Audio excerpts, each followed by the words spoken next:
CTR क्या होता है? What is CTR? आप ये वीडियो देखें, चेक करें इस वीडियो पर कितने व्यूज हैं। इतने थोड़े टाइम में ये वीडियो वायरल होने का राज CTR है।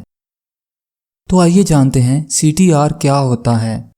CTR का मतलब क्लिक थ्रू रेट है, यानी वीडियो को कितने लोगों ने क्लिक किया। अब जरा इसे डिटेल से समझते हैं। YouTube जब भी सर्च में, होम पेज पर या रिकमेंडेशन में कोई वीडियो किसी व्यूवर को शो करवाता है तो इसे हम इंप्रेशन कहते हैं। अगर कोई व्यूवर क्लिक करे तो इसे इंप्रेशन क्लिक थ्रू रेट कहते हैं।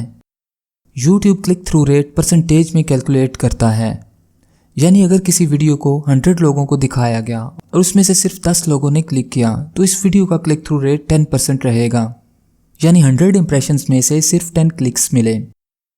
क्लिक थ्रू रेट वीडियो को वायरल करने, ज़्यादा व्यूज़ लेने और वीडियो को सर्च में टॉप रैंक करने में मेन किरदार अदा करता है। अगर आप अपनी वीडियोस का क्लिक थ्रू रेट आसानी से बढ़ाना चाहते हैं तो ये वीडियो देखें।